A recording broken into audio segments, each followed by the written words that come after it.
പശ്ചിമേഷ്യയിൽ ഇറാന് മുന്നിൽ അടിതെറ്റി നിൽക്കുന്ന അമേരിക്ക ആ നാണക്കേട് മറയ്ക്കാൻ ഇപ്പോൾ മറ്റൊരു രാജ്യത്തെ നോട്ടമിട്ടിരിക്കുകയാണ്.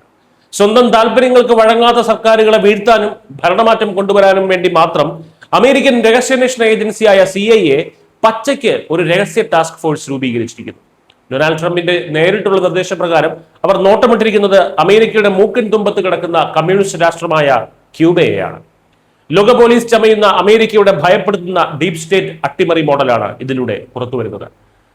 ക്യൂബൻ സർക്കാരിനെ സാമ്പത്തികമായും രാഷ്ട്രീയമായും സമ്മർദ്ദത്തിലാക്കി അവിടെ ഒരു വിപ്ലവം ഉണ്ടാക്കി ഭരണമാറ്റം കൊണ്ടുവരിക എന്നതാണ് ഈ പുതിയ ടാസ്ക് ഫോഴ്സിന്റെ ലക്ഷ്യം. ഇതിനായി അമേരിക്കൻ ചാരന്മാരും ഇന്റലിജൻസ് അനലിസ്റ്റുകളും സൈബർ ഓപ്പറേഷൻ വിദഗ്ധരും അടങ്ങുന്ന വമ്പൻ സംഘമാണ് രംഗത്തുള്ളത്. ക്യൂബൻ രാഷ്ട്രീയ നേതൃത്വത്തിനുള്ളിൽ നുഴഞ്ഞുകയറി ഭിന്നതകൾ ഉണ്ടാക്കുക, അമേരിക്കയ്ക്ക് അനുകൂലമായി നിൽക്കുന്ന നേതാക്കളെ പണം കൊടുത്ത് അധികാരത്തിലെത്തിക്കുക എന്നിവയാണ് പ്രധാന ദൗത്യം.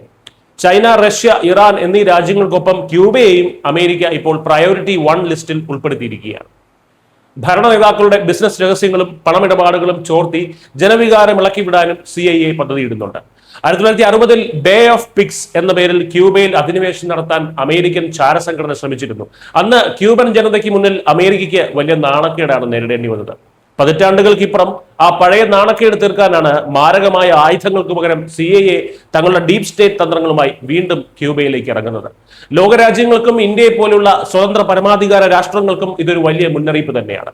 അയൽ രാജ്യങ്ങളിൽ ഉൾപ്പെടെ നമ്മൾ കണ്ട അതേ അട്ടിമറി തന്ത്രമാണ് അമേരിക്ക ഇവിടെയും പയറ്റുന്നത്. സ്വയം പ്രതിരോധിക്കാനുള്ള തങ്ങളുടെ അവകാശത്തെ അമേരിക്ക ഭീഷണിയായി ചിത്രീകരിക്കുകയാണെന്നും ഇതിനു പിന്നിൽ കൃത്യമായിട്ടുള്ള അട്ടിമറി ശ്രമമാണെന്നും ക്യൂബൻ ഉപവിദേശകാര്യമന്ത്രി കാർലോസ് ഫെർണാണ്ടസ് ഡി കോസിയോ ഇതിനോടകം തിരിച്ചടിച്ചിട്ടുണ്ട്.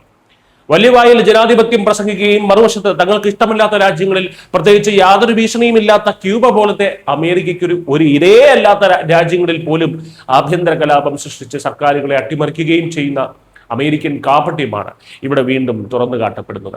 ഇറാന് മുന്നിൽ നഷ്ടപ്പെട്ട പ്രതിച്ഛായ വീണ്ടെടുക്കാൻ ക്യൂബയെ വിഴുങ്ങാൻ നോക്കുന്ന അമേരിക്കൻ തന്ത്രങ്ങൾ വിജയിക്കുമോ അതോ വീണ്ടും പഴയതുപോലെ അമേരിക്കയ്ക്ക് തന്നെ വലിയൊരു നാണക്കേടായി മാറുമോ എന്ന് വരുന്ന ദിവസങ്ങളിൽ കണ്ടറിയാം. News desk.